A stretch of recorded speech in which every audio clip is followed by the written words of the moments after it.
Recording in progress.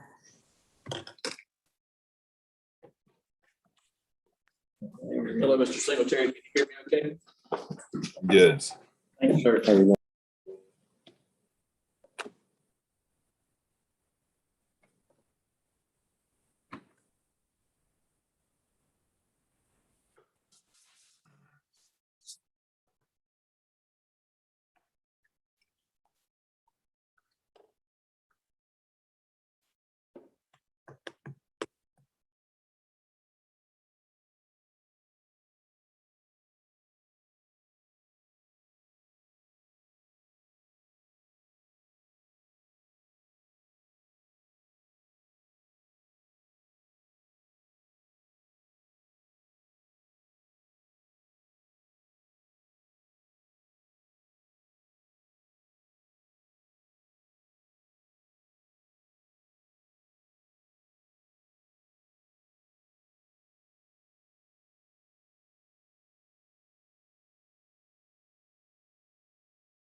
Call the December the 13th, 2021 meeting to order at this time.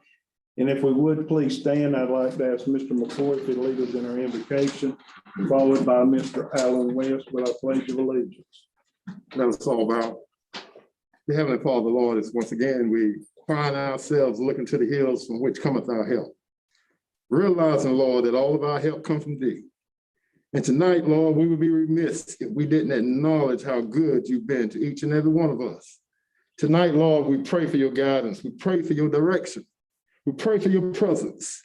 Lord, you said in the word, where two or three are gathered in your name, that you will be in the midst. We pray for that tonight, Lord. All these blessings we ask in your holy and precious name. This is our prayer. Amen. Amen. Move the flag. I pledge allegiance to the flag of the United States of America and to the republic would really lose us from.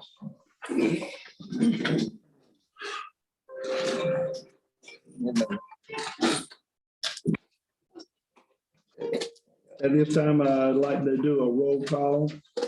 Those who are not here, Mr. Gary Rhoda. Here. Chris, Here. Mr. Dennis, Here.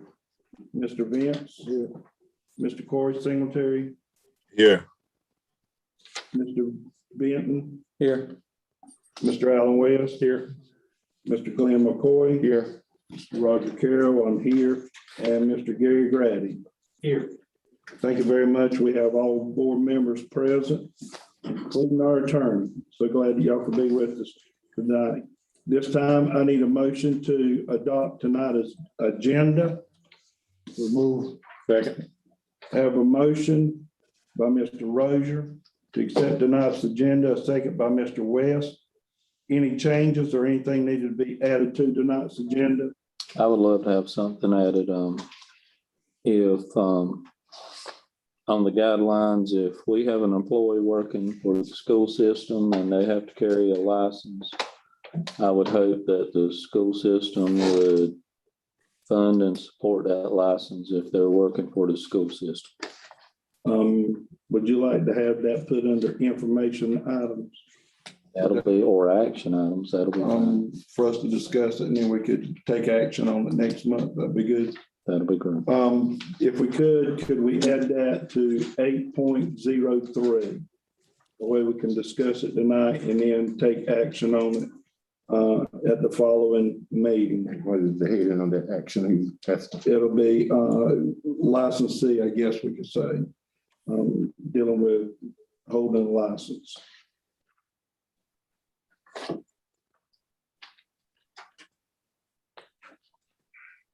Any other changes? At this time, please give me your vote for tonight's agenda, Mr. Rhoda. Yeah. Chris Clark. Dennis Edwards. Vince Rozier. Corey Singletary. Aye. Tim Benton. Alan West. Glenn McCoy. Roger Carroll's an aye. And we have 9 to carry this with the changes. Thank you so very much. At this time, I turn it over to Dr. Atkinson. Thank you, Chairman Carroll, board members. At our December meeting, we do elect board chair and board vice chair. So item number 5.01. At this time, I'd like to declare nominations open for board chair. I want to put this in the form of a motion. And if it's refused, then we'll do nomination. I move that Reverend Rosa be our next chair. Well, it would be a nomination. It has to be a nomination. Well, I nominate Reverend Rosa. Any other nominations? I nominate Tim Benton to be the board chair.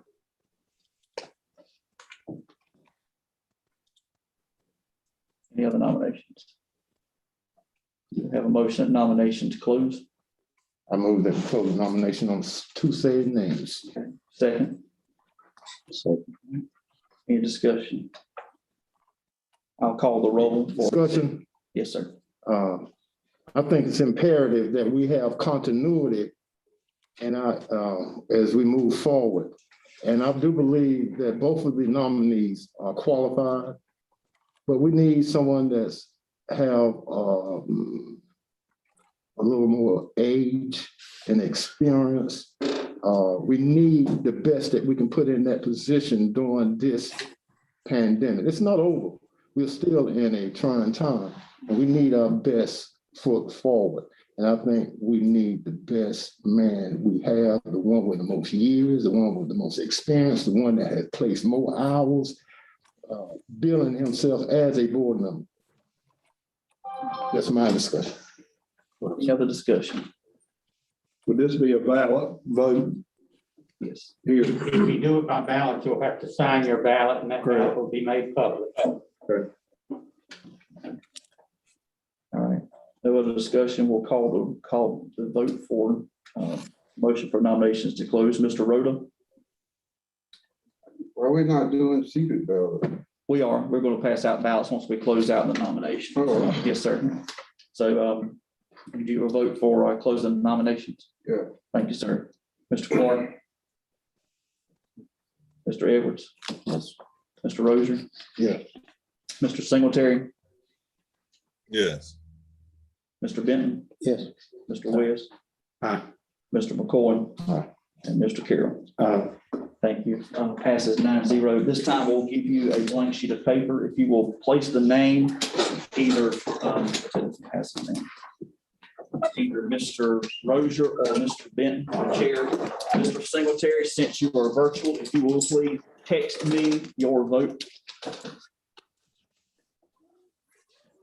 And for the record, what we're gonna do, if he can text his vote, we'll take a screenshot of his vote, and that will be made part of the record and open public discussion. We need to sign your ballot as well.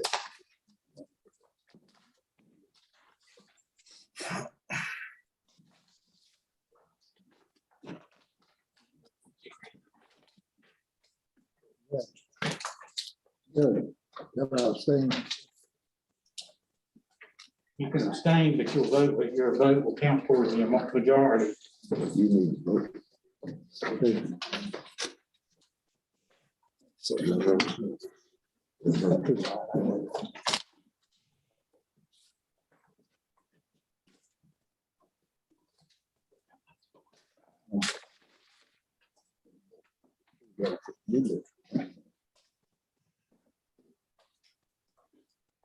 Singletary, if you had a chance, you would please text me your vote.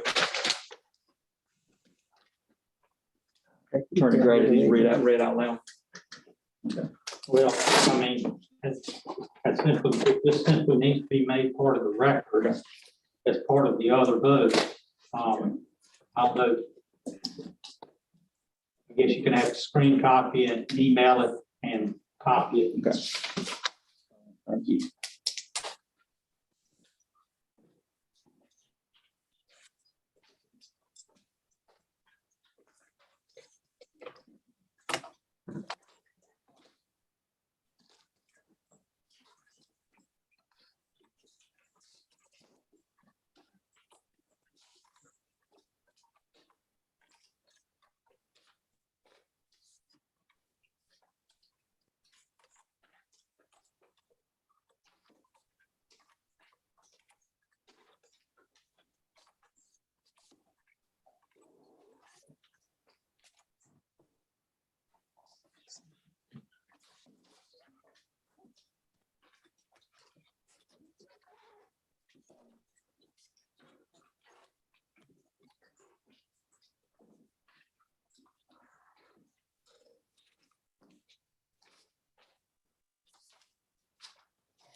All right, the vote is voting Mr. Rozier 5, Mr. Benton 2, and 2 abstain. So Mr. Rozier will be our new board chair for this upcoming year.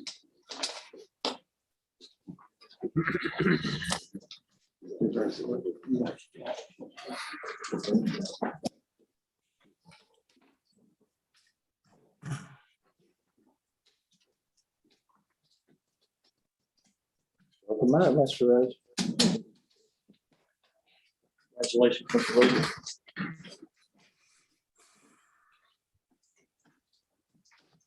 This time, Chairman Rozier and board members, I'd like to declare nominations open for vice chair. Nominate Jim Benton. Any other nominations for board vice chair? I'll make a motion and the nomination to close. Nominate Alan West.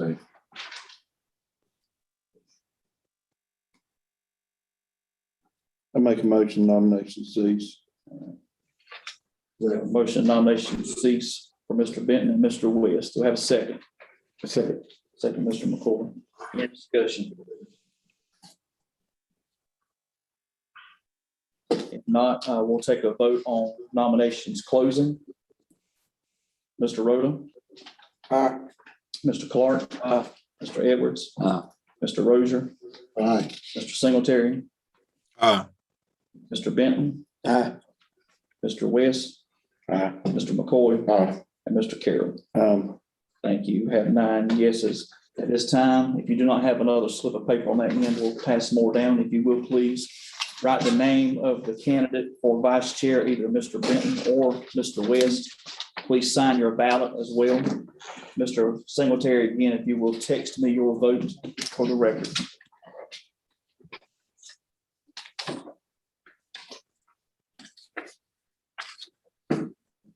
And Dr. Atkinson, if you will have somebody make a copy of that text for the second at the end of the meeting with the vote text.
Chairman Rozier and board members, vote total, Mr. Benton 5 and Mr. West 4. So Mr. Tim Benton will be the new board vice chair.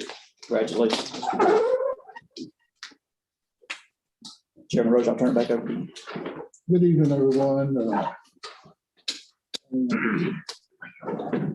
Not necessarily overjoyed. Yet still, they kind of told me the direction we're going. I thank everyone for the confidence, and I thank Mr. Brent for agreeing to be the chair or vice chair. And we thank you all for coming. Honored to serve you. So much to be done in the future. And we expect everyone to get together to do it. Not one of us, not two of us, but all of us. At this time, we will go to item number 6, the approval of the minutes. In the approval of the minutes, we're asking for the approval of the minutes for the November 8th meeting, November 22nd joint meeting with the county commissioners, and our 29th special board meeting. We get a motion? I make a motion, we accept all 3 of these minutes. Second. It's been moved properly second that we accept all 3 of these minutes. Any discussion? Hearing none, we're ready to vote. Roll call. Clark. Aye. Mr. Edwards. Aye. Mr. Secretary. Aye. Mr. Denton. Aye. Mr. West. Aye. Mr. McCoy. Mr. Carroll. And oneself. We have all ayes. Motion carried. Our next item will be the information. Maintenance update, Mr. Worley. Citizen participation, I'm sorry. Chairman Rozier, we have 2 for citizen participation, Ms. Liz Ruffin Cox and Mr. Donnell Goldens.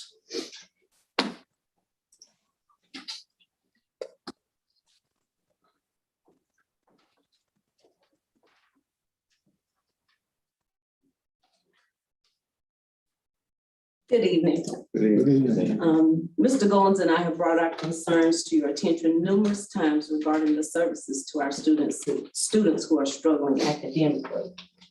For many months, Dr. Atkinson has spoken about funding to increase the number of school counselors, social workers, and nurses in our district.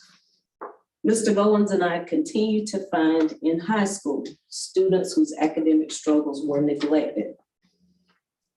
I passed out a packet to each of you. Please refer to that packet that you were given. We pulled the reading data for 4 students. Look at the red lines that have been highlighted. Students 1 and 2 have not been identified as needing exceptional children's services, although based on the data, they should have been. These students consistently scored level 1 with very low, mostly single-digit percentiles. Students 3 and 4 in the packet have been identified for exceptional children's services, but still continue to struggle academically. Gentlemen, these are not numbers. These are real children. Children whose parents entrust us to educate them. What if they were your children? Elementary and middle school counselors are being used to teach classes so teachers can have planning periods. That is not an appropriate nor professional use of support professionals. We currently have an outstanding group of knowledgeable, energetic, young school counselors, not including myself, that we need to keep and not lose in our district. Thank you for listening. Thank you. And if you have any questions about the information that you've received, I'll be happy to answer it now. Or if you want to reach out to me personally, you can reach me at East Glade anytime, and I'll be happy to go over any of that information with anybody that's interested. Yes, sir. These students here. Are they, what grade level? The first 2 are 9th grade. Number 3 is a 10th grader. And number 4 is a senior. My boy has gone all these many years. Has an IEP. And he has expressly told Mr. Goins and myself that he cannot read. Wow. That's the only thing I have. Thank you. Ms. Cox, Yes, sir. why weren't these services rendered to these students in these lower grades? You're asking my opinion. I feel it's because counselors are not being used as school counselors. They're being used to teach planning periods. They don't have the opportunity that Mr. Goins and I have at the high school to review the data. If they get the chance to just do that, meet with their students and parents, I think that we could address some of these things early on.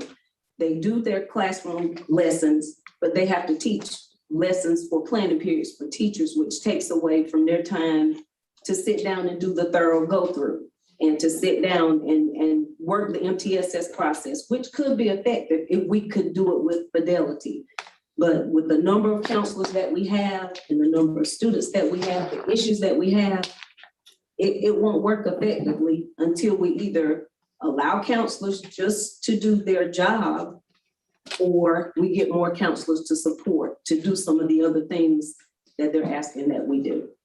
So, Ms. Cox, so the teachers are having planning periods because somebody think they're being burnt out or something? Or what's the reason? Well, they're entitled to a planning period, and because of staffing, and evidently that goes back to resources, I'm sure, counselors are there, so they pull a counselor to do a lesson so that that teacher can have some planning time, which is, to me, is not the counselor's responsibility to provide. That's just me. Is there any kind of way we can know that counselors are, do we have any doubt showing that counselors, if they're doing what they're being paid to do, that it's going to be effective? I think we won't see things like this in high school, which we shouldn't be seeing. Because if I get a kid that's level 1 in high school in 9th grade, there's no way. These kids, and these are just 4 out of many. And we identified, I bet you this whole school year, we probably identified between 6 and 10 kids for services. The first 2 have never had services. Students 1 and 2 have never had services. And we identified them based on their data and them performing poorly academically coming to the high school. A lot of them turn into behavior issues, you know, because they can't perform on level, they're embarrassed. So they cut up in class so they can get put out. And so it turns out looking like their behavior issues, but it's because they weren't provided the support that they needed early on. Some of these kids may have had a chance. But right now, if you're in 9th grade and you're reading on a 3rd or 4th grade level, you're not going to make it through high school curriculum. You're just not. Jason may know the answer to this question, or you may know, or even White Smith may know. But E-Town Middle has how many kids? 600? I mean, E-Town Primary, how many kids do they have? 600? About 540, I think. So Ms. Easton, the counselor, is here. I mean, Ms. I'm I'm sorry. actually going to be presenting on piggybacking on everything that she's saying as well. I'm the school counselor at Elizabethtown Primary. I got it on here. I think there's like 529 students and I'm the only standing counselor. So you only have one counselor at E-Town Primary? Yes, sir. And that's where our problems begin.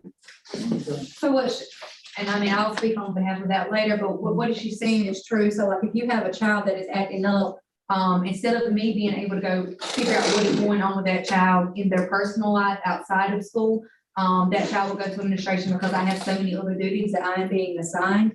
I mean, the other day I had a suicide assessment and at the same time I got class in 10 minutes. And it's like this every day. I mean, if you look at the history of Bladen County and the turnover rate in the counseling department, I mean, I came here 3 years ago and I think there's been like 4 or 5 new counselors since I came here. And I will say too, especially now with the social emotional, in fact, Ms. Hunt and I've actually met, and about the program she's going to be sharing with you all too. Just thinking about even Elizabethtown Primary, they have almost as many students as Yes, employees. that's cool. Yes, that's what I was. So, you know, that definitely, and we know that right now, we've seen a lot of the social emotional aspects, things that are coming out. And this is a time where we need to have a shift in that because we really do have a lot of challenges that are there. So that's something it's going to be my update about convening the Student Services Committee and the board together next month, but also some things we're looking at, even administration in terms of scheduling. One other thing that they don't mention too, that's also an additional variable, some of our elective staff that are covered, which is where some of our counselors sometimes have to, they're itinerants, they're serving more than one school. So that complicates it even further because they're only there 2-3 days at the most. So it's definitely a widespread issue that And we're we even facing. have counselors attending more than one school. Right. So if a counselor has an emergency at one school and they're at the other school, a child has a crisis, how are we gonna, work that? Well, if we have a counselor going to the school with 50 students twice a week, do we need that? Well, I'm sorry, it's we have, let's see, Plainview and Dublin share a counselor, Bladen Lakes, East Arcadia share a counselor. For how many students? Right, Bladen Lakes, 105, I think, Ms. Watson, does that sound right? Okay. And the person, Ms. Hunt, E-Town Primary is serving 529 students. That ain't good math. No, it's not. And honestly, I've actually reached out to one of our retired counselors to see if they may be willing to come back to help at Elizabethtown Primary. So, we're trying to see what kind of resources that we can. Maybe the counselor that's doing the 3 days 1 week and 3 days the next week, maybe they should give E-Town that 1 day and just do the other 2 days, or give them 1 day a week. Right. And give the other 3 days to E-Town Primary. That makes more sense to Right. me. And the schedule we can look at, and we even know we're seeing these problems, even some of the smallest that they need this hands-on attention. Yeah, they have crisis just like I do. So they stay just as busy. I mean, she's a counselor at East Arcadia and she can tell you. It's a crisis every day. I mean, you're talking about kids that are getting abused. I got a child that walked in and saw a family member hanging from the ceiling dead, like. Our kids are being exposed to a whole lot more now. A lot of adult issues that we're seeing that we would probably have never seen at our age and when we were growing up during that time. What would what's the state's outlook far as funding per amount of students? The only thing, and Ms. Harrison, you can chime in, we did not get any increase in counselors' allotment. They are doing something with Sarah, but they didn't do anything in terms of our allotment for instructional support on that. The only change they're making is they're designating a position for school psychologists, but they've taken that from another pot. I'm not sure where that came They from. took it from instructional support. From instructional support, they took it from the line that would pay counselors to establish a psychologist position, which we do have one that's through our EC department, but we have so many issues even outside of EC that person is not able to address. Well, I'm saying, is it one counselor per 300? The recommendation is 250. Yeah, that's their recommendation. 250, so we They should don't give us be that. grabbing enough funding for that, correct? But they don't give us that. They don't give us that number. So That's how what they many kids, suggest, and which makes sense, but they do not fund us in that way. excuse me, so how many kids do we have at Greenberg Primary? I can get y'all exact numbers.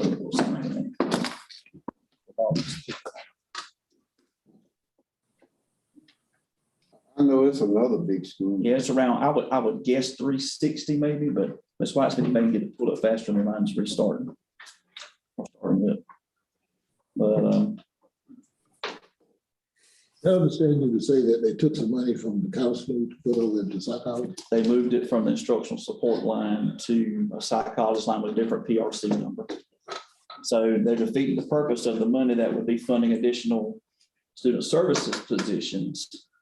I agree, we need all of it, but we shouldn't be taking it from one place to fund another because we do need additional. Every school should have their own counselor, period, to start with. And then now these larger buildings that would need more than one or some on a rotation. Can we get a number or a figure of counselors that we need? Yes, we can And then run. get a figure of how much that would cost? Sure. And honestly, And then we Board, can maybe approach the commissioners to say, hey, we have and it's not a lot, we have an emergency. and if we're looking at the risk level, which we have access to risk data for our students per school, if we're looking at that, then just one per 250 is not enough because more of our kids are at moderate to high risk than at the low level of risk. So I bet at East Bladen, I bet 2/3 of our population is at moderate to high risk. Sure. They're probably, So just me and Mr. Goins, every day is all day something, trying to get help or services to our students. And the two of us aren't enough for what we have. so the psychologists that we're gonna get, how many are we gonna get? Just one? One. And then to find the folks that are licensed in that area. That's another challenge too, is finding the qualified individuals to fill these roles. But to answer your other question, Mr. Rogers, 340 students at Bladenboro Primary. I can share these numbers real quickly if that's okay, Chairman.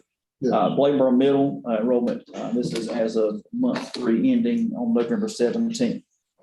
So we're looking at 263 at Bladenboro Middle, 340 at Bladenboro Primary. This does not include pre-K. This is just K-12. Bladen Lake's 113, so we're close on that one. Florida School Discovery, 199. Dublin, 180. East Arcadia, 61. Elizabethtown Middle, 349. Elizabethtown Primary, 457, again, does not include pre-K. They have 72 students in pre-K. Plainview, 163. Tar Heel Middle at 293. Bladen Early College at 144, East Bladen at 569, and West Bladen at 691. So, Mr. Atkinson, how many schools are sharing? We have Bladen Lakes and East Arcadia share a position, Dublin Primary and Dublin Primary and Plainview share a position, Clarendon School Discovery and Bladen Early College share a position, and I think that's all the shared ones. So Tar Heel Middle has one. Tar Heel Middle has a 293. full-time counselor, Bladenboro Middle has a full-time counselor. E-Town Middle, full-time counselor. Clarendon School Discovery is the one that's shared between there and the Bladen Early College. And then 2 counselors at East Bladen, 2 counselors at West Bladen. How many counselors do we have employed? 1, 2, 3, 6, 7, 12. Okay, that much. 1, 2,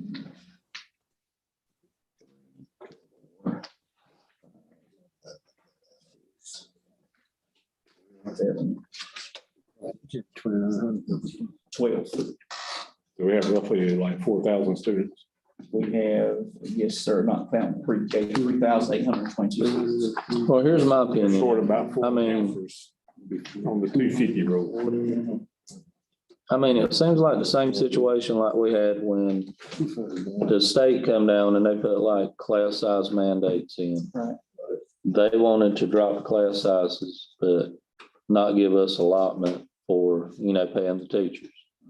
I mean, I think you and the superintendents, I'm sure y'all in the association, you guys need to approach Raleigh and tell them, I mean, we have to have funding, a tier 1 school. I mean, we can't go to the county commissioners that say much. I mean, our kids need the same advantage as Wake, Mecklenburg, any county we have, and we don't get it. And I tell you, that's honestly, this actually came up. We had a low web school districts meeting with superintendents a couple of weeks ago.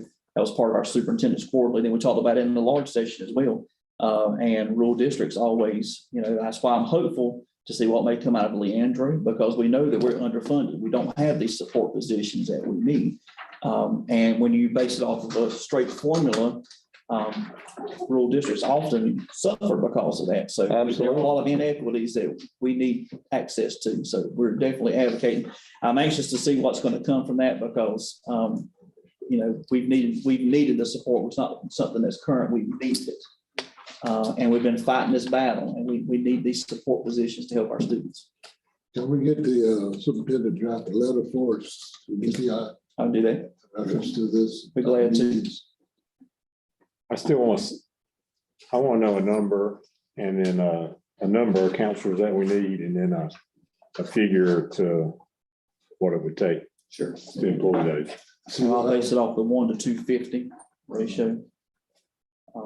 And I'll do it by school. So we'll do percentages based on that. But if we get more counselors, it's obvious we don't have enough counselors. But if we get more counselors, it's also obvious we don't have enough teachers, or the counselors wouldn't have to be teaching True. classes. So we need more teachers Right. also. We do. Right. We need both. It's a reciprocal effect all the way That's across. a double-edged sword. It is. Okay. I agree. All right, let's go, Mr. Goins, and then All right. make sure we don't forget what we just talked And about. I'll get that later, Brad. Thanks, sir.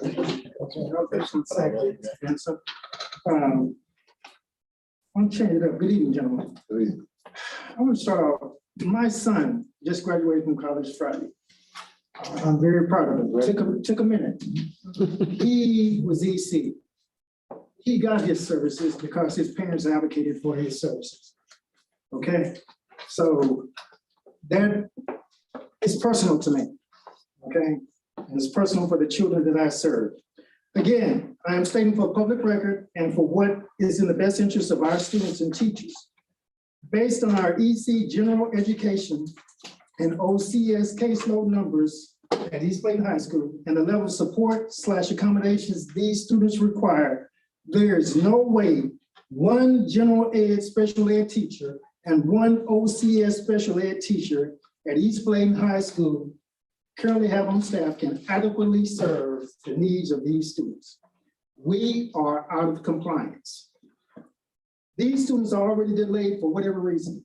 To allow them to be further stymied by the lack of support is inhuman. According to this document here, policies governing services for children with disabilities amended March 21st, page 130 has state guidelines for special ed class size requirement per teacher with assistance. And that number is 14. That's with assistance. And we have an OCS teacher with 23 students with no assistant. We have a special ed, general ed teacher with 43 students with no assistant. There is no way, gentlemen. Again, gentlemen, I urge you to act as soon as possible. And for the record, unfortunately, Mr. Smith, you inherited this, and we're willing to work with you. Thank you, sir. Thank you, gentlemen. You got this, maybe one or two. Do you know how many classes per day are these counselors being asked or forced or whatever the case may be having to teach? It varies from school to school. I know that I have a great supportive principal that I have a great relationship with, that I can kind of sit down and we can kind of work together. But there are other schools where the counselors are working from bill to bill. So when you teach from bill to bill, you are not meeting any children. Well, if they're teaching, the counselors are teaching bell to bell, who's teaching the class so they can have a planning period?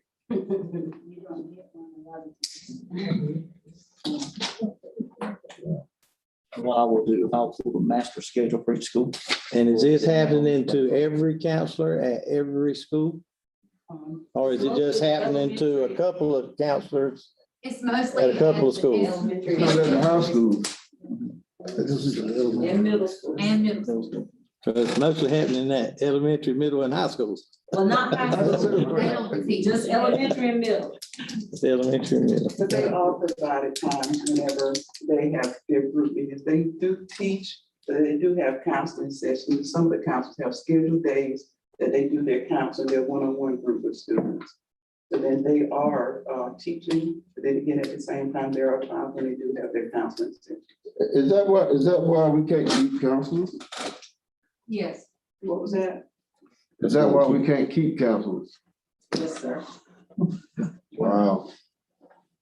For counselors to move about. Go ahead, Mr. Cole. And also, according to the American School Counselor Association, 80% of a counselor's time is supposed to be directly with students. 80% of their time is supposed to be with direct service to students. When there's a crisis, we can't say we're on the schedule for a break and there's a crisis at that time. We have to drop what we have that then and work on that crisis. And invariably Friday afternoon, we have a crisis. Or Monday morning, we have a crisis. Is this a problem with other school systems? In Robinson County, that's where I'm from, they have used ESSER funds and other funding to make sure that they have extra counselors on site. In Cumberland County, they've done the same thing. They have those extra funds coming from other places to accommodate the needs for extra assistance. Just like Dr. Atkins said, we're in a rural community, so resources are, more limited here. Well, if we're 4 counselors short, how many teachers are we short? And I know you would need to get more specific, I guess, on elementary school, middle school, high school, to see how it was affecting the counselors or not affecting them. But Mr. Goodman, can we ask for a 3-committee board to include Tim Benton? I'd be glad to be on it. See if we can't look at this and and move forward. So we have a need. And unless we do something about the need is gonna grow bigger. What other two would like to? Mr. Edwards? Well, I think we have a committee for exceptional children who's, Yeah. Student services, yeah, we do have that. Student I'm on services. it, I think Mr. Rhoda's on Okay. it, maybe Mr. Clark. Are you on We could. this? And you want to add Tim to that? Yeah, we just swap out the, If you don't mind, are you on it? we just gotta keep it under 4. If it goes to 5, at the Not that I'm special aware of meeting. it. I don't- Okay, I mean, we got- I would love to have a meeting as soon as next Okay, week let- with this. let's get us. Are we forming a new committee or are we just Let's put you on that. activating already? Had the committee, that's what I'm saying. We supposed to have a new committee? We would, we, We have a committee, can we just add one more, been to that committee? And we gotta go forward. No, I'm asking you a question. Are we supposed to have new committees? I don't want to be on a committee that doesn't ever meet, you know? Well, you guys. can have- That's wasting my time. Okay. I mean, when the last time this committee met? Okay, that's something we need to do. student services. If we don't do it right at this minute, let's get that done. Well, we need to form new committees and be serious about it. Okay. what we could do is send out the current roster of what committees are and let you all work that out. Please do. And we could it'd be a good time to reach out. Committees have been in place for 2 or 3 years, so I think. Yeah, and then we can work with that, have that ready for January. That would be good. Thank you, sir, ma'am, and everybody. Mr. Worthing? Good evening. I'd first like to say, some of you may or may not know, this will be my last meeting with Board of Education. I've enjoyed my time with the school system. I have learned a lot, I've grown a lot. I do appreciate the opportunity. There's a couple of areas I want to go over. On the maintenance update, the Elizabethtown primary HVA system, this is on 3rd and 4th grade hall. This is going to be an action item, but I want to take the time to explain it. The system that's there was put in 1988. We're going to ask for an action item on this. We've been working on this for about 9 months. Basically, the school, the air conditioning units on the 2nd floor of the mechanical room, and the school is basically built up around the air handling unit, so it's going to be very complex to get in and out. Hopefully, we can start on this tomorrow. We've ordered the unit. The unit is in, and we're hoping to complete this over the Christmas period. This unit, the air conditioning system has gone out, went out late in the school system season, and the hot water side is still working, but hopefully we can resolve that over the Christmas break. Feel like we can. The next issue I'd like to bring up is the Bladenboro Middle School, the old ag shop. It has a metal-based roof with foam and tar roof on it. We're down to the foam, which is absorbing water right now. The mezzanine area is starting to get structural damage on it. I just want to bring it to your attention. I did get a bid. The lowest bid on that was $93,363. That's going to bring it to our attention. I feel like we need to do something on that in the very near future, which lottery funds could be used for. The next issue was the middle school bleachers. We have completed the middle school bleachers at Elizabethtown Middle School and Belmar Middle School, and they have been using those in the last soccer games. The other area one other thing I like talking about Elizabethtown Middle School, we've been working on Elizabethtown Middle School for about a year now. We've replaced 54 hot water valves. We've got controls put on those. Had old pneumatic valves that were original to the school. So we were having problems with the heating of the school. The other areas that's out there that needs to be addressed is going to be the replacement of all the air conditioned duct, which ESSER funds can be used for. That will need to be designed by an engineer. The sealing system will have to be removed to get to the duct work.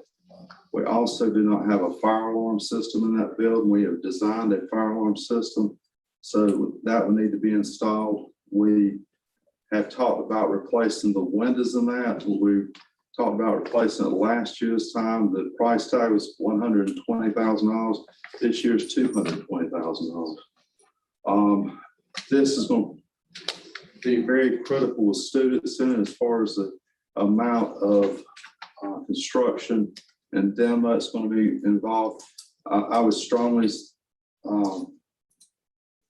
suggest hiring an engineering firm or an architectural firm going forward, that this can be scheduled and done if we're going to use ESSER funds.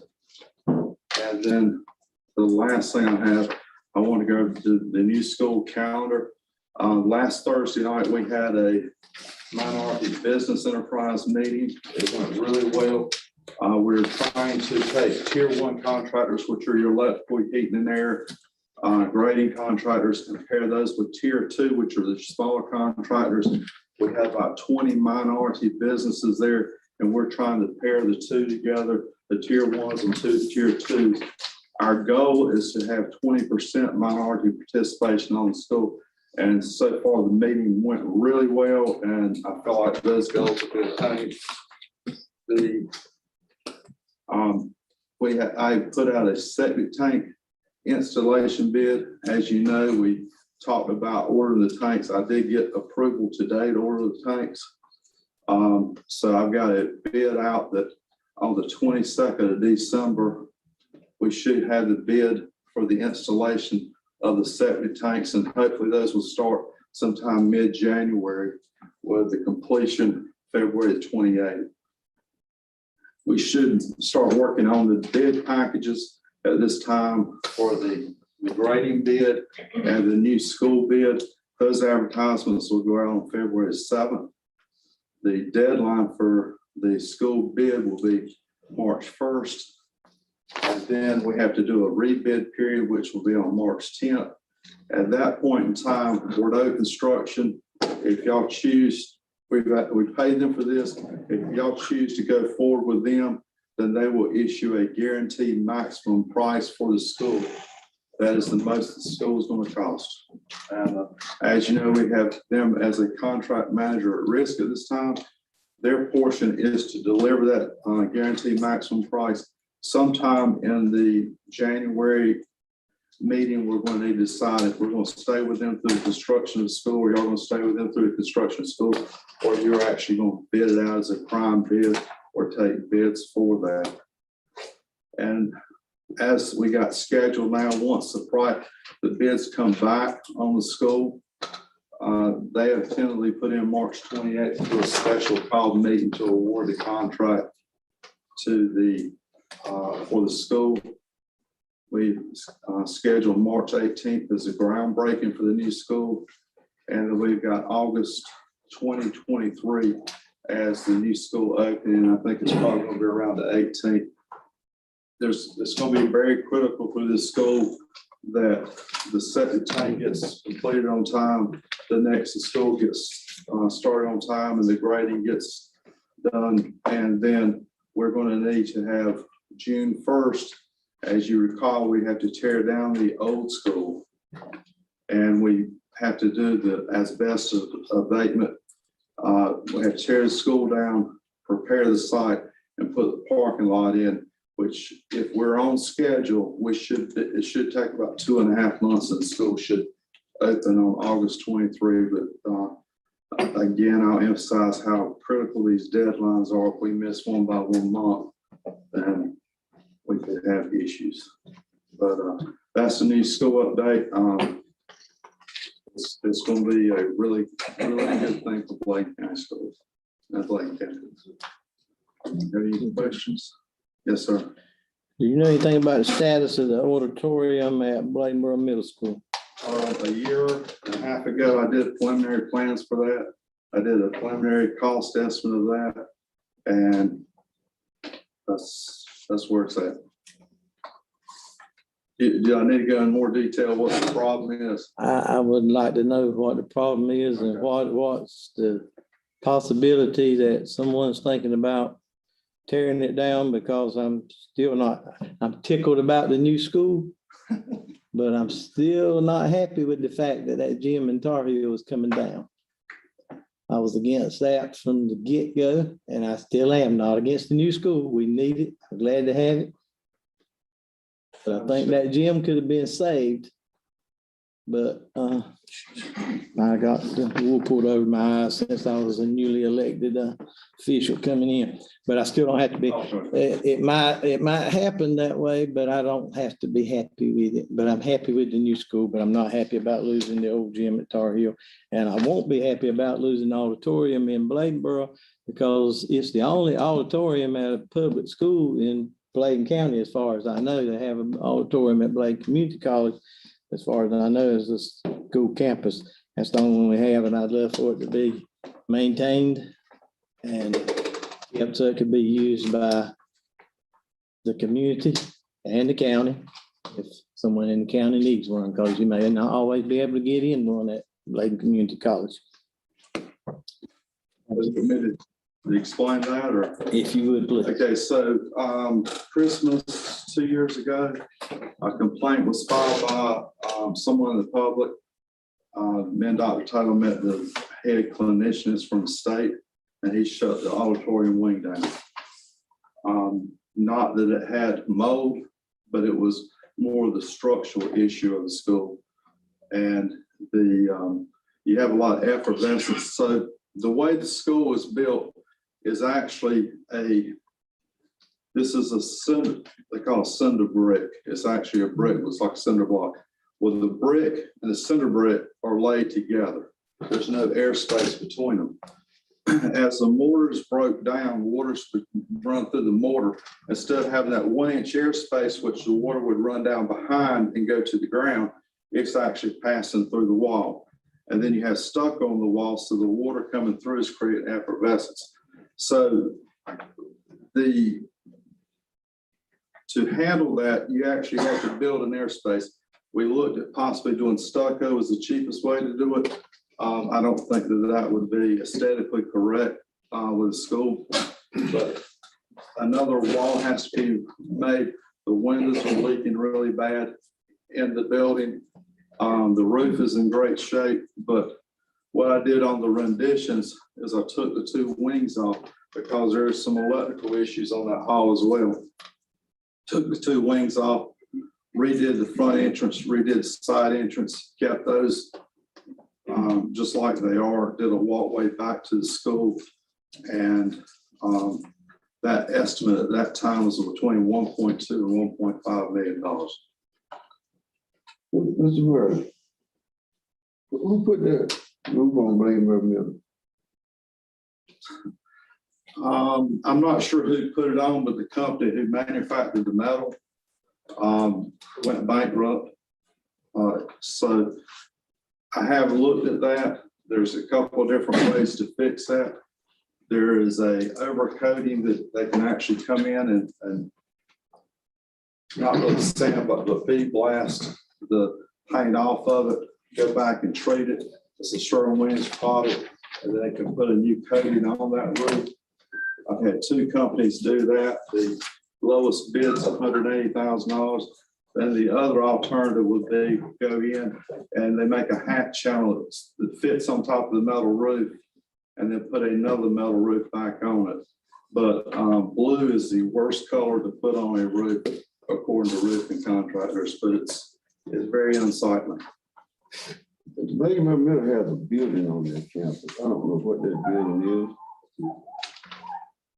It's like white. Yeah, they don't use it for anything. It's old home Mac building. The old what? I think they call it old home Mac building. Somebody may know. That's what it is. That's the white one. And then the other one that you're talking about was the ag building. What are they saving it for? I have no idea. Isn't it an eyesore? At the bare minimum. What might not be an eyesore if it was kept up a little better and the building was kept up and the grounds around it was kept up. If it's an eyesore, somebody needs to be responsible for the eyesore. Mr. Worley, can I go back to the auditorium? I do know at one time we were talking about, going back to what Mr. Benton was saying, about possibly sealing the brick. Did we look into that as a, I did look into it, in my opinion, there's no guarantee, there's no warranty. We've actually got 2 and 3 inch segments of mortar that's completely gone. You probably need to take the mortar out and repoint the mortar and then seal it. But it's progressively getting so bad that I don't know that will be, it'd be good money after bad money. Say this, that eyesore hit a sore spot. Both of those buildings that we're talking about are being used. Last time I saw inside the white building, it had all kind of desks and looked like storage from maybe maintenance. I'm assuming the old ag building is the same way. So if y'all been using them and they're an eyesore, who's that fall on? Use the inside, but you don't want to keep it outside. Well, the school's using it for storage. And we got to go back and look at budgets because we don't have budgets to keep all these buildings up. It don't take much budget to pull vines off the side of a building. Anybody can do that. Even in my old age, I could probably do that. And not above doing it. Done it on a lot of buildings. Do it around my barn all the time. Sweep down spider webs. All other things. I'll shut up. Sorry. They'll get it done.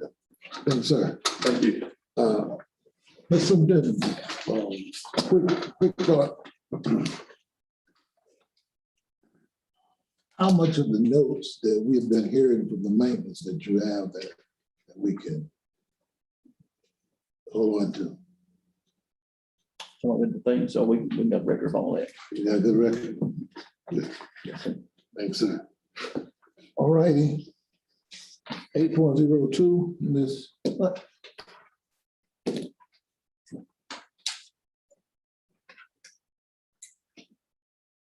Dr. Atkinson was supposed to give everybody, did they get a packet? Okay, so you got a packet of the mentorship program that we're trying to implement in Elizabethtown Primary. All right, dear Dr. Atkinson and school board members, my name is Michelle Hunt. I'm the school counselor at Elizabethtown Primary School. I'm standing before you tonight to gain your support for a mentorship program that I would like to implement at Elizabethtown Primary. Our students are in a crisis. They're behind academically, they're struggling socially, and they're in need emotionally. And we're doing all we can to reach and help these students, but it's not enough. As we initiate this process, our target group will be our male population, because that is where we are seeing our biggest need. This is based off of office write-ups, teacher assessments, and parent and guardian referrals. Elizabethtown Primary School has 529 students, and helping them navigate the mental health crisis left in the wake of COVID-19 is a part-time social worker, who I share with another school, and one school counselor. We are in desperate need of a community intervention, and the community wants to help. On November 8, 2021, I met with Bladen County Commissioner Arthur Bullock to pledge the support of 10 upstanding members of the Bladen County community who would be willing to participate in this program. In this mentorship program, we would match adult male volunteers with students that met a set criteria or are designated by Elizabethtown Primary School counselor and or administrative team as at risk. The set criteria would be a male student who has had 3 or more office referrals, or at academic risk due to behavior, or are labeled tier 3 in our school MTSS program. At risk would be defined as a student who has suffered extreme loss or experienced trauma that has placed severe concern for their academic success and or their mental health. The mentors would be asked to spend 8 hours or more a month with their mentee, only a couple hours each week. Relationship building activities could include going to the library, watching movies, tutoring, cooking together, sporting events, writing poems, volunteering at churches or community events, and or attending medical appointments. The mentors will provide a monthly report to the school counselor to show good faith in their pledge to assist with these male students. They would also be required to get a background check provided through Bladen County Schools, sign a confidentiality policy and parent and guardian permission agreement to access grades, talk to teachers about conduct, and pick up from school if needed. Our students need us, and we can use the resources our community has available to help meet that need. I know I'm standing here representing a small population of our Bladen County schools, but no, I am echoing the cries of every counselor and school social worker in our district when I tell you we are in a mental health crisis. Please consider supporting this program as its fulfillment in our school. At this time, is there any questions or concern regarding the Trailblazer Mentor Program or the mental health status of our children? Thank you, Speaker, Mr. Rutherford, on this. I will say, Ms. Hunt and I have met to discuss this. I think it is a great program. Obviously, they're going to start that Elizabethtown Primary School, may potentially grow in that to the district. We would definitely want Attorney Graves to take a look at the consents to make sure that we're good there on that from a legal perspective. But I do think that there's great value to what this program can bring to our students. So I think that would be great. And I'm definitely in full support from my office. How many people have you already got? I talked to Dr. Bullock, Mr. Bullock, and I told him to give me at least 10 meals, and he had 10 meals that are already on board and already agreed to do that when I met with him. Because I had a meeting with him to sit down and we talked about what we wanted this program to look like, what was his expectation, what was my expectations. And then I also met with my principal and Dr. Atkins and my social worker. So he said about 10. I know Elizabethtown Middle reached out and asked me if we had extra, could I allot them 2 mentors? But I now told him I would allot them at least 2, but I kind of want to stick with my school first, just to kind of get it off its feet and kind of get everything situated before we start running into other schools. Ms. Hunt, the 4-H had a mentor program going at one time. Were you aware of that? I'm not from Bladen County, so I don't know how that works. I know that there was, I know that Mr. Bullock has participated in a, they call it the Big Brothers program. I don't know if you're familiar with that. I don't know if they still in Bladen County. I don't even know if he was in Bladen County when he participated in it. But I'm not sure of any other program besides what we're trying to do. I forget her name. But I know that I've been trying to get up with somebody to try to get us a boys and girls program for this community too, as well. Because I got first graders going home with nobody watching them. So there's a lot of need for community involvement and, relationship building. But if there is a program, 4-H program, then I would like to, provide that, because I do have females too. I was part of a 4-H program at one time doing mentoring. And that's where you can get the legal part of it and how the structure as far as making sure that nobody's rights are being violated if you go into the 4-H program. Miss Kinlaw heads up that. Yeah, Miss Kinlaw, that's her name, Kinlaw. She's over the 4-H program. She's actually transitioned to a different position. So I think Miss Becky Spearman now is doing 4-H. So we'll reach out with her. I'll get her information to you. So are we good to start doing this as of January? What's up? Yeah, I think, yeah. Thank you. Thank you so much. Thank you so much, Ms. Hunt. Thank you. It was spoken of about license of employees for information purposes. I mean, this might be a question for Mr. Worley, and that's, I think, how many people do we have to have with a license in the county that, looks after HVAC, stuff like that? I mean, without having to bring a contractor in. We do have some folks that are licensed already in the maintenance department. Those obviously come up for different renewals at different times. Russ, you can speak to that. We have one licensed HVAC person who holds an H3 license. They can only work on 15 ton and less. They cannot work on anything that's got a water coil or anything 15 ton above. We have one North Carolina State licensed electrician. We have 3 school electrician licenses. The school electrician license is done by the Department of Insurance, and it's for working on school electrical only.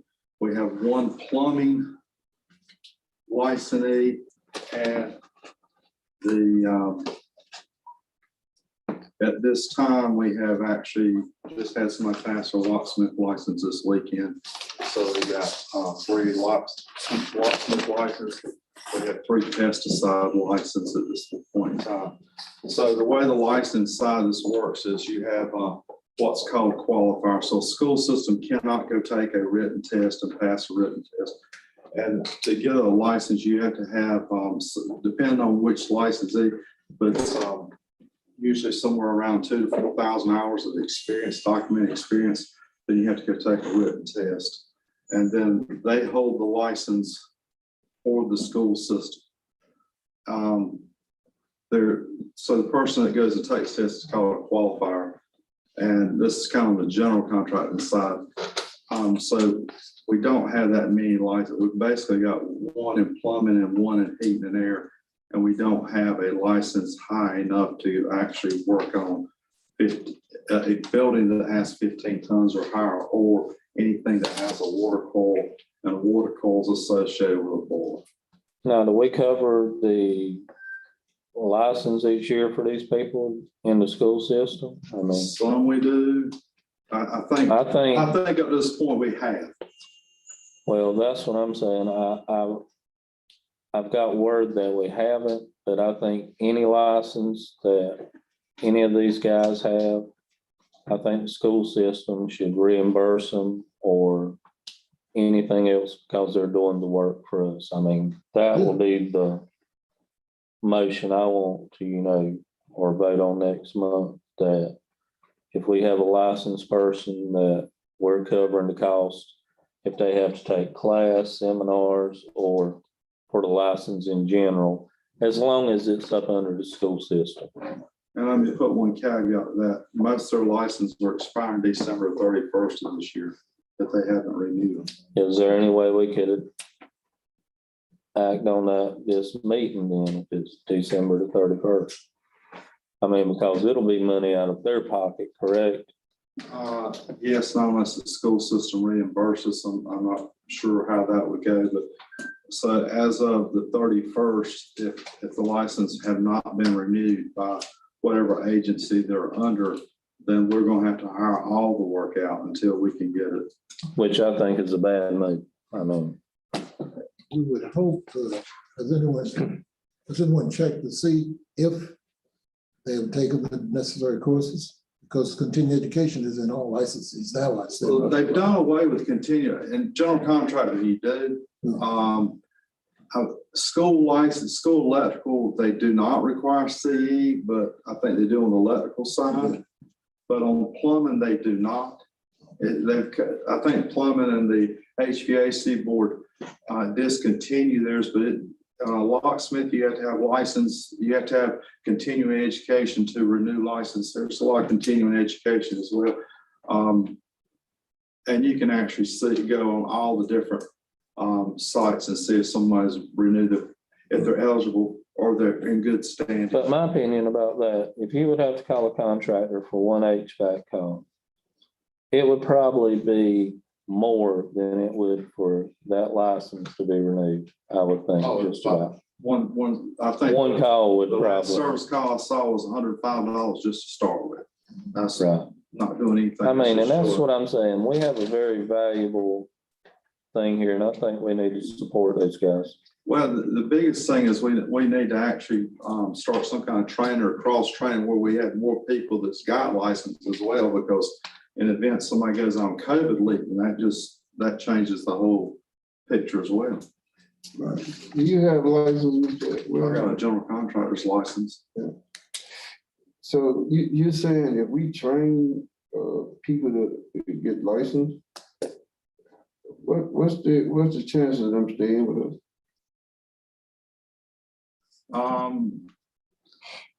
We're going to be experienced in the other LEAs, or they're looking for these same people. There's a huge shortage of it. But if we don't train them, where does that put us? Right. We got to We train. have no other choice. Yeah. But That's the way I look at it. I mean, if I get a license, I'd just soon work for myself. I'd run off like Bill Lee. And I would stay around. We have no change. But my thing is, I mean, if we do have people with the license, we should, reimburse them, or we should fund any kind of training We're gonna that goes there. experience. Yeah, but we don't pay teachers to get their license. Wait. Counselors, they have to get their license. Why we gotta pay these guys to get license? Everybody else got paid their own way to get their license. The difference now is that when you get a license, a business license, say a general contractor's license, of English nature. Of course, you can go anywhere you want to work. Yeah, that's just like you, Mr. Wilder. You can read the book. Let me finish here. But we do have folk that are dedicated and want to work for a firm. And especially a lot of young people coming into the job market. It is a great benefit for them to work for a company or a school system to get the training. Because once you even try to get a license, you gotta go under somebody to get the training. This is a great source. You're correct. And to a general contractor's license, you got to have 2,000 hours of documented work that you have to get to the license board, and it's got to be 2,000 hours. I'm working with someone on HVAC right now, and it's the same thing, but you got to document this. You just don't go take the test. And it's, but depending on which way the school system's going to go, we've got to have licensing. We got to put a training program in where we got other people getting licensed as well. Yes. Because on heat and air, there's 3 different levels of license, and making sure that we're compliant with it. That's the other thing. It's kind of like this, Mr. Wilder, with me. I went down to see this old mechanic when I was a young boy, around 17, 18, well, 19, 20 years old. And I said, look, Charles, I said, I come down here and learn how to do mechanic, and you pay me. He looked at me and said, "Them people, do you people at Fair State pay you or you pay them?" Well, the law is that we cannot do this work without a license. That's state of North Carolina law. And you can't get a My license. point is, if you're gonna get your education, you have to pay for it. It's not free. I mean, none of these people in here got free education. I don't think. Well, I got one example. This night. I did. I went and got certified for welding. I've been to Allen Bradley classes and all that. My company, they reach out and they pay for my training to retain me. It's like we work for. Yes, I do. We have a individual that's got a plumbing license, and in his plumbing license, he cannot go outside and do any work on the side. He can only work for the school and plumbing, and it limits him to what he can do. A general contractor can actually hold 2 different licenses. I can hold one for myself, and I can hold one for the school system. But that's different than the other trades. And each board has their own rules. My thing is educate as many people as you can and try to get as much training as you can. That's what I feel. I feel the same way. Yeah, but I ain't got a problem with educating people, but I got a problem with paying for it. And we go to school board conferences to gain knowledge, Mr. Rowe. And the numbers. Who pays for it? My school board does. Okay, thank you. Right. Same thing. Thank you. That's exactly what I'm saying. We're talking about general contractor's license, $75 a year to renew. We're not talking about breaking the bank. The highest license to be paid is a locksmith, which is $450. $450. Yes, sir. They gotta have them do that. If I could speak to, Ms. Harrison has looked back. We only have one, to my knowledge, that has been brought to us that has a license that will be expiring, that is in the financial system. Is that correct? So if there's anyone else, we need to know who that is. But I know historically, there have been some license fees that the district has paid for positions in maintenance. But we definitely want to make sure we're being fair and equitable across the board in that practice. I think it should be anyone that holds a license like that, because if you start reaching out for contractors, it will cost this district a lot of money. The other thing goes with license too, it's just not the knowledge of it. You have different business laws, you have to take tests on bidding, you have to take tests on the OSHA standards. So it's just not licensed to go out and do electrician. It encompasses a lot of other things that can protect the school system. Yeah. Thanks, sir. Yes, sir. Thank you, Mr. Rowe. And we don't take that for that. Our consent agenda, please, can we get a motion to? I make a motion, we accept our consent agenda. Second. It's been moved probably second. So, consent agenda, any discussion? Hearing none, we're ready to vote. Mr. Rhoda? Aye. Ms. Clark, Aye. Mr. Edwards, Mr. Secretary, Aye. Mr. Benton, Aye. Mr. West, Aye. Mr. McCoy, Mr. Carroll, Aye. Ms. Rozier. All right. We have all ayes, the motion carried. Action on Ms. Atkinson. Thank you, Chairman. Thank you, Chairman Rozier and board members. Action item 10.01. As required by Senate Bill 654, requires a monthly vote of the Board of Education on policies 4231, 5021, 7263 regarding face coverings. Option A is mandatory face coverings. Option B is optional, except for bus transportation. Currently, the board is under option B, so we would need a vote from the board tonight whether to remain with option B or to move to option A. Motion to Before the motion, do we have anybody from the health department here? We do not. Nurse Lanier is on the line, and Ms. Brown as well, but Is there anything that she can inform us on, educate us on before we make this vote? Nurse Lanier, can you, are you where you can hear us? Hi, Brad. Can you hear me? That go, Let's go through the motion. and Yes, then- we have a motion, we have a second, then have discussion. Yeah, motion to stay with the same thing. But I thought I got in my comment first, before the motion. I said before the motion, can we have her to give us a, Well, I think the appropriate method is to go ahead and do motion and a second, and then do the have motion discussion. first? Under discussion. I'll second that It's motion. been moved by Mr. Edwards, second by Mr. Carroll. Motion open for discussion. Can we get a report from the health department? All right, Nurse Lanier, if you will speak up, please. Yes, can you hear me, Dr. Atkinson? Yes, ma'am, we can. Okay, well, good evening, board members. Do you have any questions for me? Yes, Mask policy. yes, I want to know where do Bladen County stand in terms of all the other counties in the state with, with the pandemic? Well, currently, all of the counties in the state, except for 2 counties, are red counties again with substantial spread. Substantial. Yes, very high. Can you give us a report on Bladen County? What kind of numbers you have that you can share with us tonight? For Bladen County, for the reporting period of November 15th through December 12th, we've had 27 positive students and 187 students quarantined due to exposure to those positive students. The next question is, how would that compare with last month and this month? Are we in a decline or are we improving?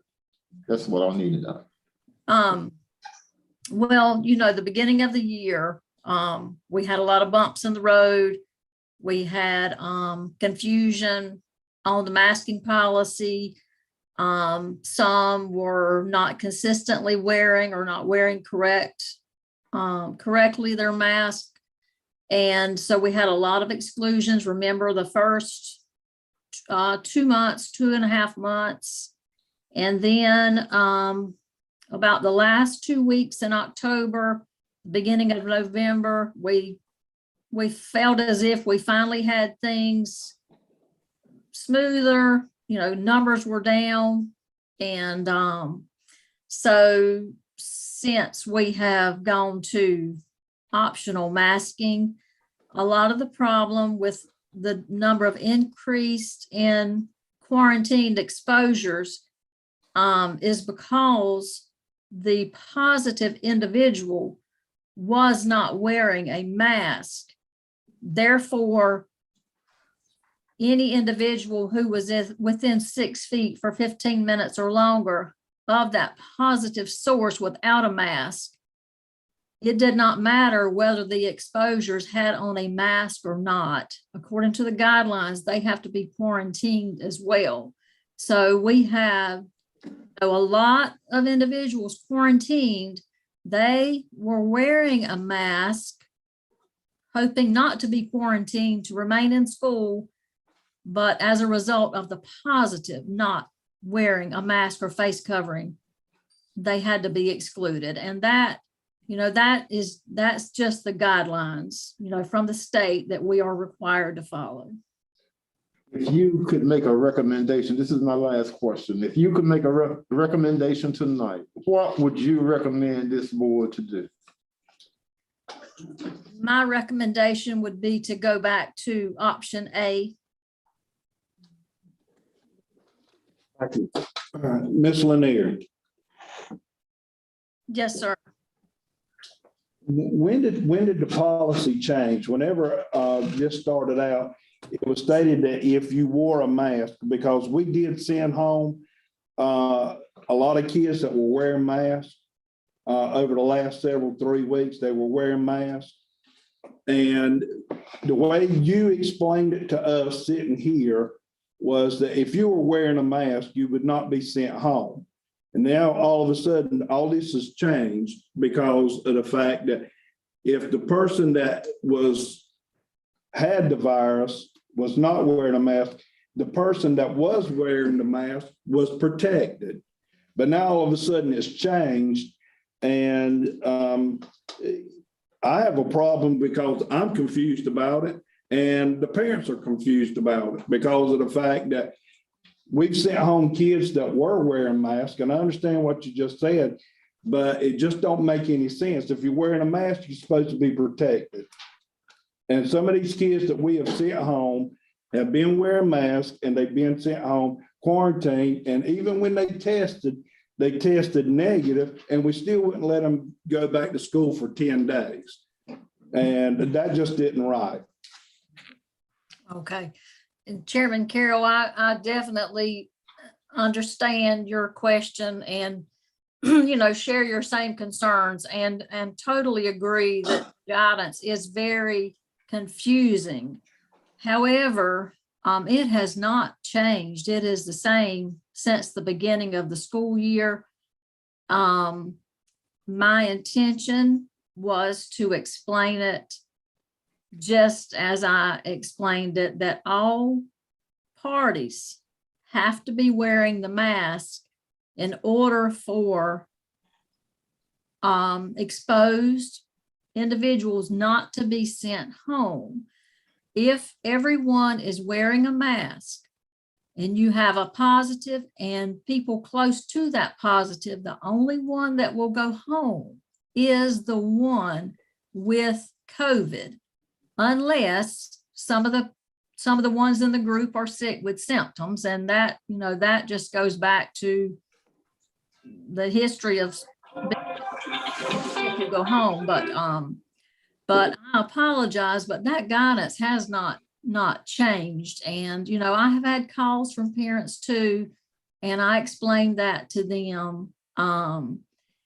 But, I agree, it is confusing, but it hasn't changed. So I apologize if I did not convey that message clearly, but I tried to get it across as clearly as possible, even with my example that I gave that evening that we had the board meeting. So it hasn't changed, and I'm sorry. And I wish I could say that all of these guidelines are gone and,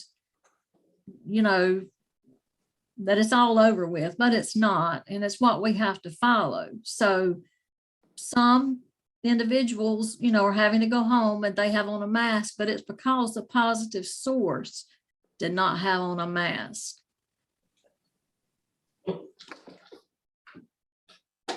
Any additional discussion?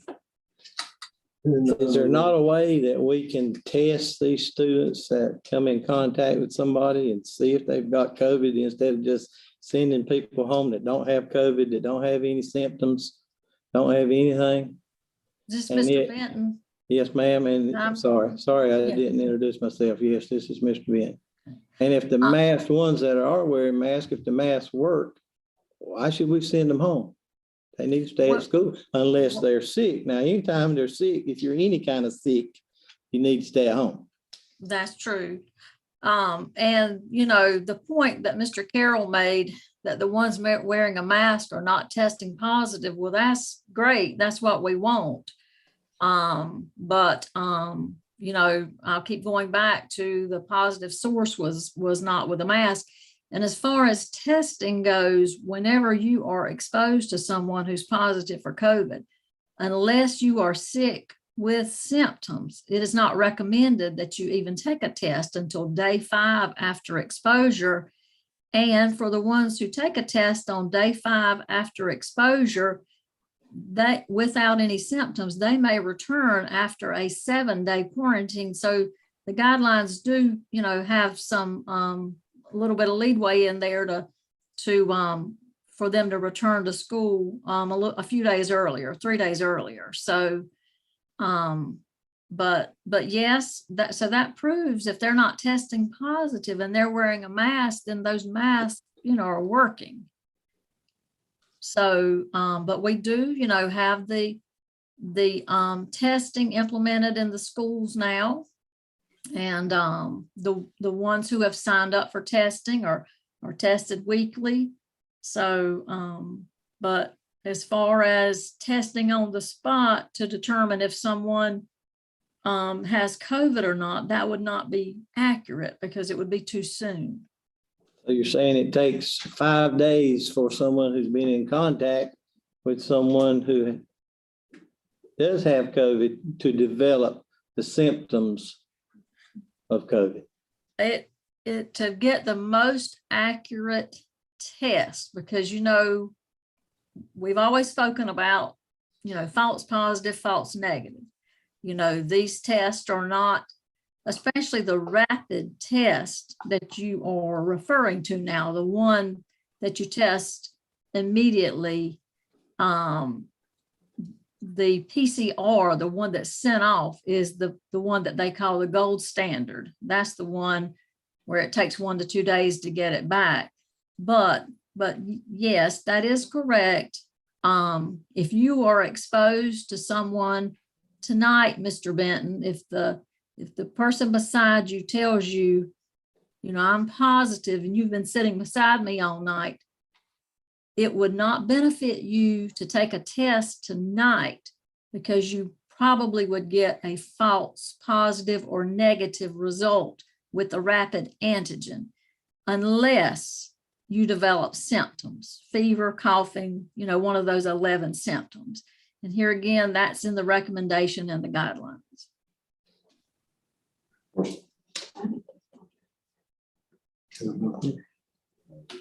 You call the question.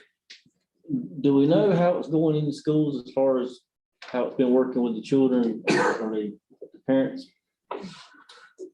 Pushing the masks, or we've seen some of all of it. We see some that are wearing it, some that are not, some that are halfway wearing it. It just depends. In different places and different times, but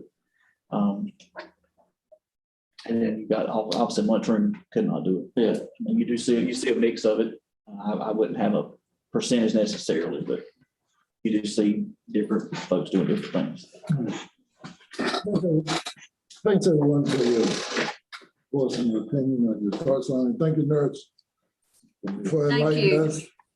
Thank you. At this time, ready for the vote. Mr. Rhoda? Hey. And the motion's for B. Hey. I mean, the motion, Nay. Ms. Clark? Ms. Edwards? Mr. Sanitary? Nay. Mr. Benton? Mr. West? Mr. McCoy? Nay. Mr. Carr? Mr. Rozier?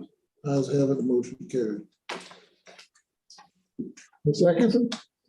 Thank you, Chairman Rozier and board members. As instructed by the board last month, we did get a draft of the SRO contract. You do have a revised draft that is in there. Ms. Brown and I did meet with Sheriff McVicker to review the contract. We did clarify that the intent is to do the 6 positions for SROs, but if at any time they were unable to employ the 6 positions, the school district would not be invoiced, but only for the actual number of positions and the months that are served.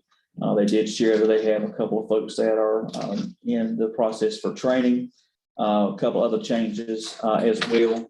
Over on page 5 of the qualifications, it says that they have to be a commissioned officer and must have or should have 1 year of experience. That's to be updated to the current legislation. And that it can be waived if the need is determined necessary by the department, so they would not have to have the year, but the idea is when they have at least 1 year of experience before going as an SRO. There was a clarification on work hours from 7 to 4.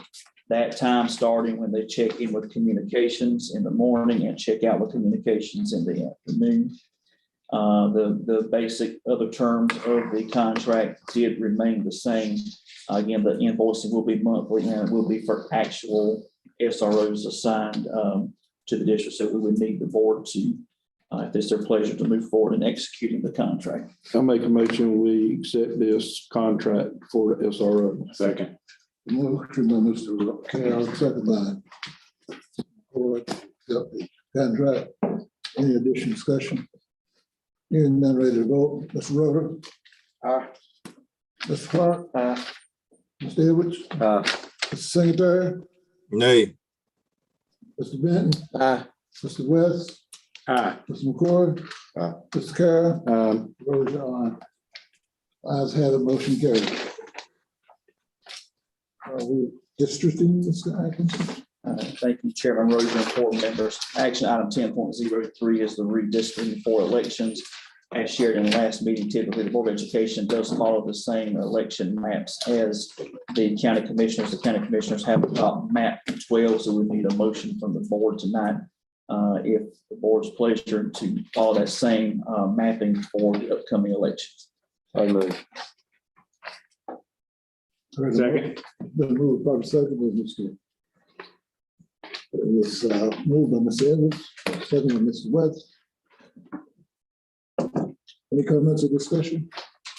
Why are we voting on this, Mr. Atkinson? County Manager Martin mentioned when we're talking about this, we would have to also adopt the redistricting map as well, since this is a board that will have elections during this time. Everybody on this board is familiar with what they're getting ready to vote for. Everybody, I mean, that would be my concern before we vote.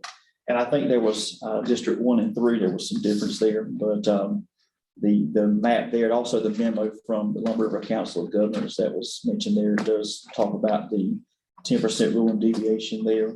But I think District 1, District 3 are the ones that are affected there. That border has actually changed slightly. Well, if 3 changed and it came out of 2, then 2 changed too, it just became less.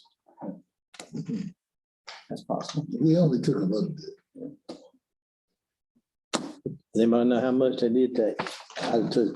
That's why I think they took a little bit out of 2 and put it in 3.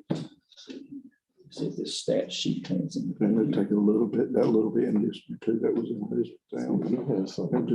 What we're showing here is based on population, District 1, the deviation was 579, so it was about a 5%. So the total population for District 1 is 9,290. 9,290.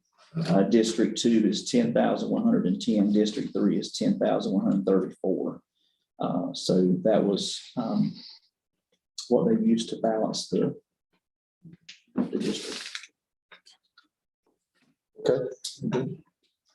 The reason I asked my question is that if the county commission is the one who drew up this stuff, then why we didn't have a chance to help draw it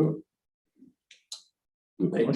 They had their public hearing for the maps. I know that they contracted with the Lumber River Council of Governments on those. But I know they went through probably 3 meetings of different drafts. They came back to map 12. So. No additional discussion to be heard. Ready to vote? Mr. Rhoda? Aye. Mr. Clark? Mr. Edwards? Aye. Mr. Secretary? Nay. Mr. Benton? Aye. Mr. West? Aye. Mr. McCoy? Nay. Mr. Carroll? Rozier? Aye. Ayes have it, motion carried.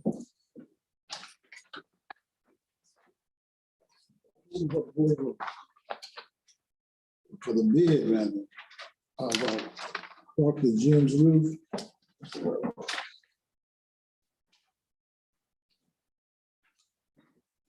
We have bid the roof out with the gym and the back locker rooms for Clarkton School Discovery. The low bid was $174,300.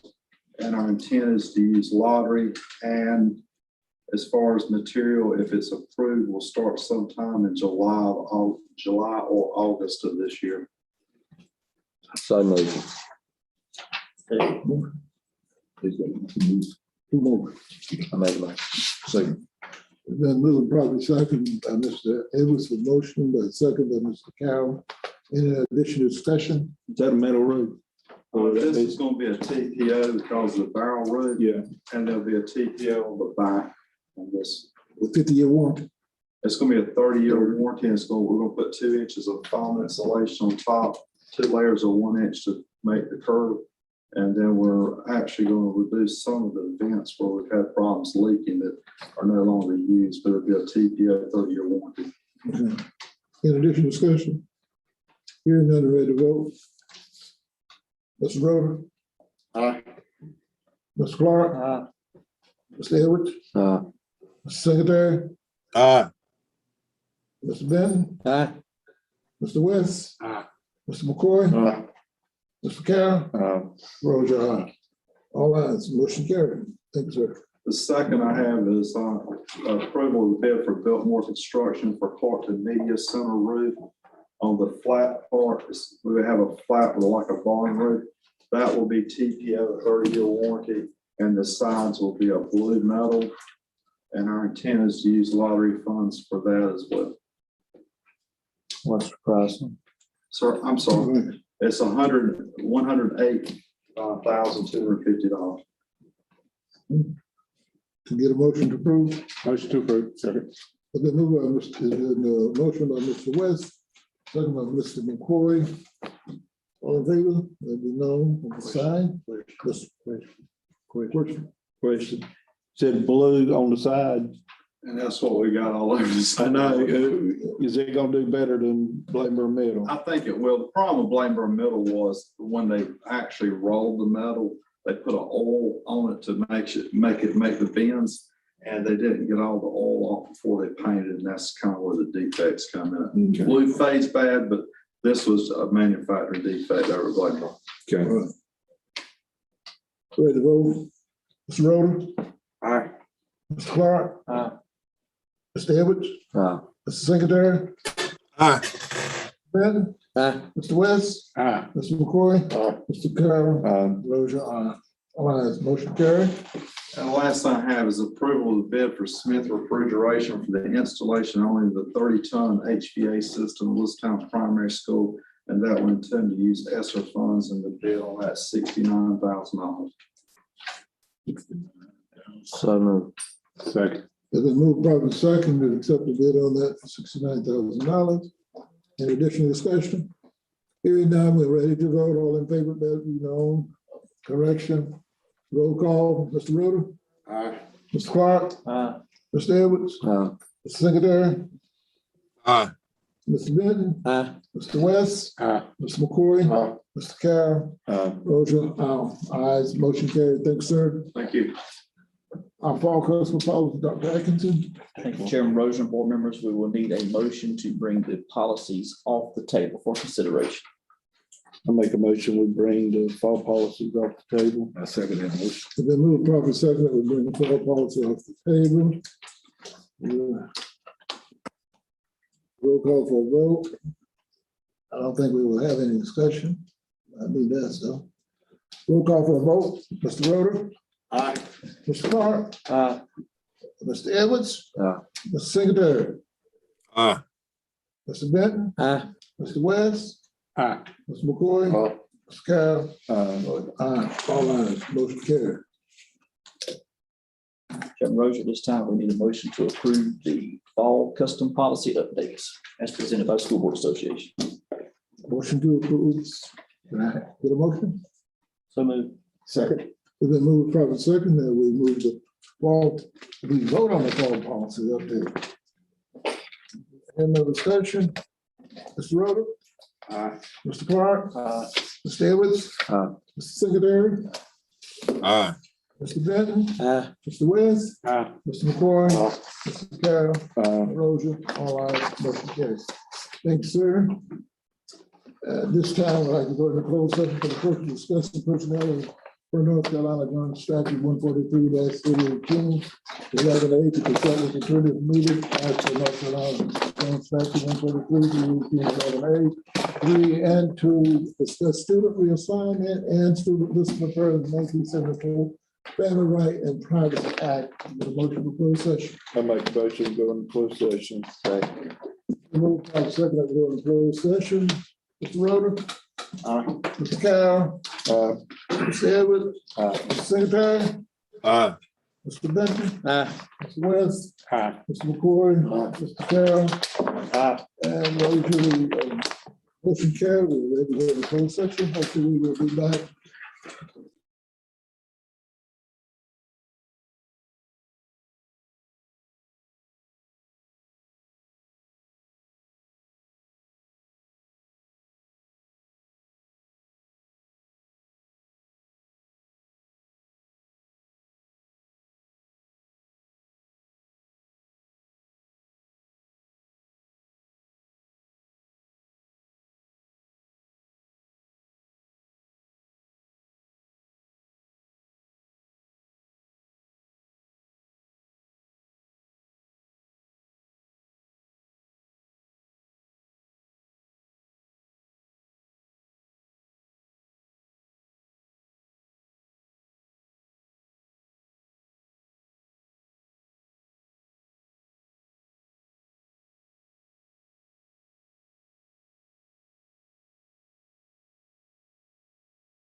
Recording in progress.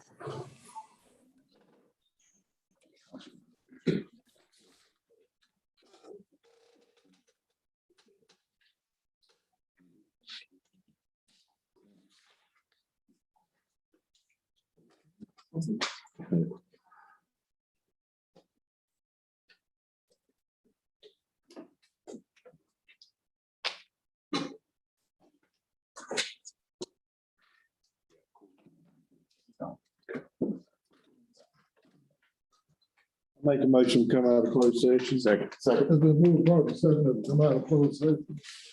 Ready to vote. Mr. Roder? Aye. Mr. Clark? Aye. Mr. Edward? Aye. Mr. Secretary? Aye. Mr. Benton? Aye. Mr. West? Aye. Mr. McCoy? Aye. Mr. Carroll? Aye. Ms. Rozier? All ayes. Motion carried. Beatty, Dr. Beatty? I recommend that you approve personnel list action item A. Second.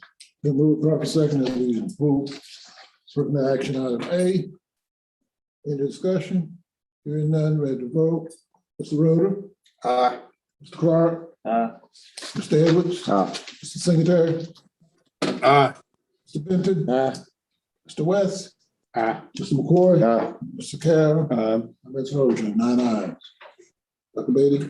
I recommend that you approve personnel list action item B. So move.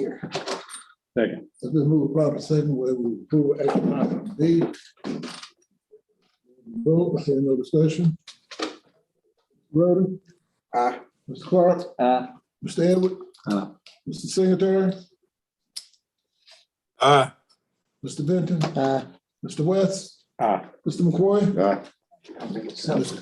Mr. Carroll? Aye. And Rozier. All right, motion carried. Thank you, Dr. Beatty.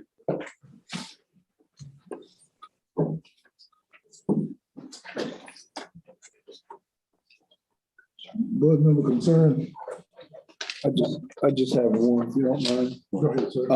I would just like to thank the board for allowing me to serve them for 3 years.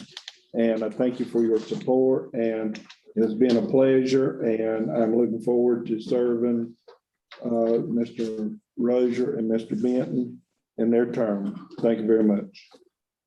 Any other comments from the Yeah, board? and I got one, I've noticed during the meeting and all, it's been like pulling out of lottery funds, and I know we had to give up a lot of money to build a new school. What kind of balance do we have right now? I mean, That was changed. We don't have to give up lottery funds any longer. That was changed in the budget. okay, so that's, That was a budget. all right. And we can, what I can do, we can get a report from the lottery fund, send it out to you all. If you can, I'd greatly appreciate it. Sure. I'd just like to say, I'd like to commend some of the schools when I was out at the Christmas parade at Bladenboro and visiting some of the schools in Bladenboro there. I'm sure it's gone on at some of the other schools also, but the ones I visited happened to be in Bladenboro. It's close by. I live there, so I dropped in on them and even have a grandson in one of them. So I have even more reason to go, but I'd just like to commend the administration for their participation in the community events that went on there and promoting the schools. I think that was great of them, and I think it shows good leadership.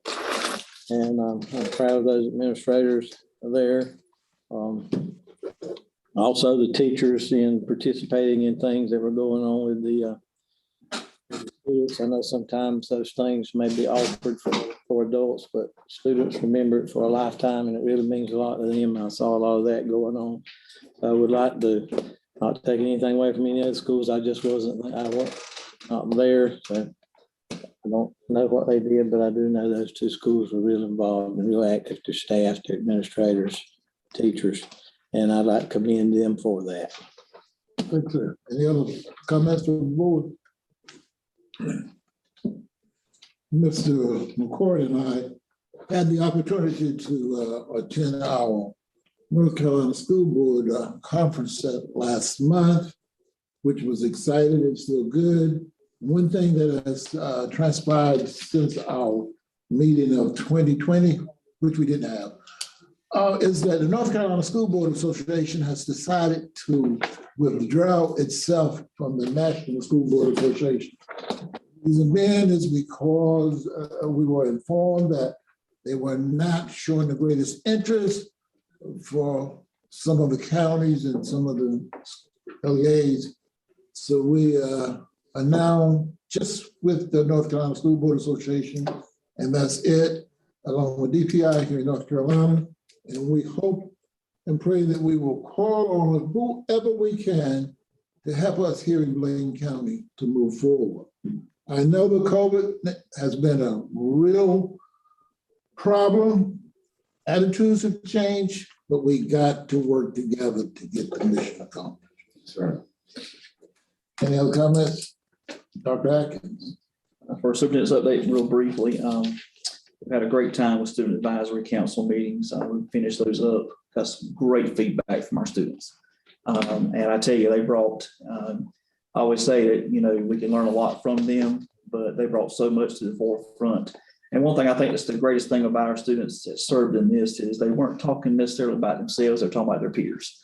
So to have that genuine care and concern for each other really says a lot, and that's what we need. So definitely be taking their feedback from them. They'll be meeting with their school principals as well. But they brought some great things to the table that I definitely want us to consider, especially as we start these committee meetings as well. I think that'd be a great time to bring some of those things out for us to look at. Just want to remind the board, Friday is an early release day. Our high schools are dismissing at 1 o'clock this week for exams. And our schools will be closed December 20th through January 2nd for the Christmas and New Year's holiday. We will finish up our season of thanks this week. That has gone very well. Our faculty and staff have been so appreciative to be able to go and get a coffee or a frappe or a smoothie. They have been so kind in saying how much they appreciate that. I just want to share that thanks from many of the staff members to the board as well for supporting us, and that has been a tremendous asset. This is not under superintendent report, but I back up. I committed the sin that you always commit when you go to bragging on people and naming people. The West Bladen Band was in the Christmas parade too, so I would be remiss if I didn't mention that. And the Barefoot Brew was a hit, folks. I'm telling you. Whoever came up with that idea, teachers, faculty, and staff loved it. One last, I think there's been one more thing, strategic planning. We'll have our stakeholder engagement session with our teams on January 19th. We'll get more information on that. Our work groups will be working through February, March, and as our goal, shoot for the April, May timeline to have a strategic plan for the board to approve. Ms. Jessica that worked with us has moved on. She is retired from DPI. She's working with My Future NC, who we also work with, but she has agreed to still assist us in this process. I'm very thankful for her support in that. I do want to just thank you all, board members, for your support each and every day. We could not do the work without you all, so we appreciate the support. There's a white bag there, Mr. Grady. Yours is a snowflake bag, so we ran out of the white bags, but just please accept this as just a token from us for a Merry Christmas and a Happy New Year. We're blessed by all of you, and we appreciate you so much. I'd like to thank Mr. Carroll and Mr. McCoy for chair and co-chair, and I'd like to thank them for scheming in a way, but I will forgive them and ask them for their help. Now let's take our attention. We would like to have a motion to adjourn. I make a motion, we adjourn. Second motion. Then move proper second that we adjourn. Mr. Rhoda. Aye. Mr. Clark. Mr. Edwards. Aye. Mr. Secretary. Aye. Mr. Benton. Aye. Mr. West. Aye. Mr. McCoy. Mr. Carroll. And Rosie. All ayes, motion carried. We adjourn.